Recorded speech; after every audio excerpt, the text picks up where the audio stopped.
IKN Nusantara semakin menunjukkan kehebatannya di awal tahun 2024 ini. Ini adalah tiang landasan jalan tol IKN Nusantara yang ada di Karyangau. Tiang ini dipasang menggunakan peralatan-peralatan yang canggih, sehingga sangat teruji kualitas dan ketahanannya. Proses pembangunan jalan tol ini semakin masif di awal tahun ini. Kita bisa menyaksikan secara langsung beberapa proyek yang sedang dalam proses pengerjaan di IKN Nusantara.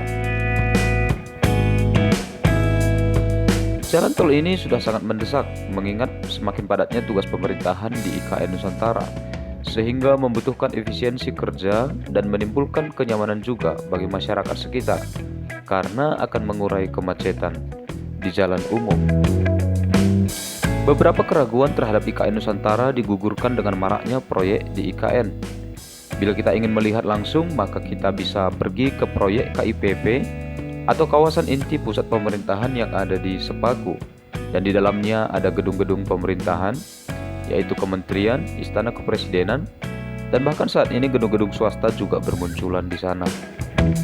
Itulah sebabnya realisasi IKN adalah sesuatu yang bisa kita saksikan langsung di depan mata kita sebagai warga Kalimantan Timur.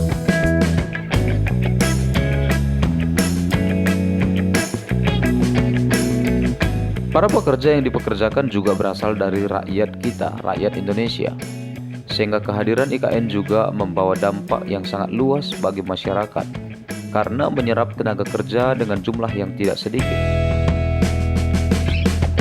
Para pekerja ini tersebar di beberapa titik proyek IKN Nusantara di seluruh wilayah terkait. Bahkan diperkirakan saat ini, karyawan yang sedang bekerja mencapai ratusan ribu, ditambah para staf ahli yang berasal dari dalam negeri, yakni dari Kementerian PUPR. Sekalipun tidak bisa dipungkiri juga ada beberapa staf ahli yang harus didatangkan dari luar negeri, mengingat desain IKN Nusantara yang tidak biasa, yang menganut pola City Forest.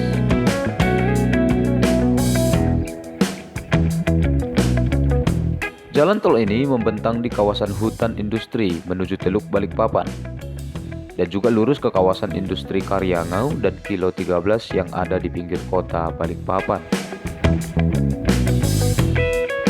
Jalan tol ini juga membelah pusat kota sampai nantinya terhubung dengan Bandara Sepinggan yang ada di kota Balikpapan. Hal ini tentu saja membawa dampak yang sangat signifikan terhadap daerah, terutama dua kota penyangga IKN, yaitu kota Samarinda dan kota Balikpapan yang ada di Kalimantan Timur.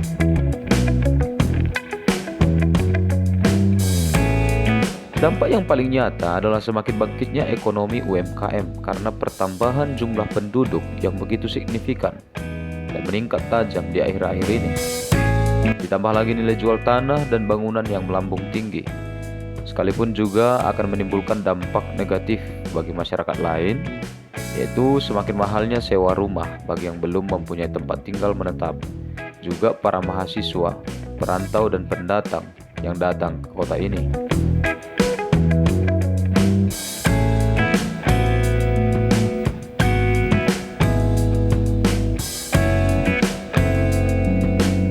Infrastruktur memang adalah hal yang sangat penting untuk meyakinkan investor yang akan melaburkan investasinya pada mega proyek ini. Itulah sebabnya beberapa investor lokal dan asing sudah turut ambil bagian dalam pengembangan ibu kota baru ini. Pemerintah sedang membuat aturan perpindahan ASN yang akan berpindah tugas dari kota Jakarta ke Kalimantan, sehingga hal ini membuat semakin pentingnya infrastruktur yang memadai untuk menampung jutaan ASN yang akan menyeberang ke kota ini. Bahkan untuk tahun ini, pemerintah berencana akan mengadakan upacara kemerdekaan untuk pertama kalinya di ibu kota baru ini. Teman-teman, inilah update terkini Jalan Tol IKN Nusantara. Kita akan terus berusaha menampilkan video-video terkini terkait IKN. Oleh sebab itu, jangan lupa ikuti terus media kami sebagai bukti nyata realisasi IKN Nusantara sampai nantinya benar-benar tuntas beberapa tahun mendatang.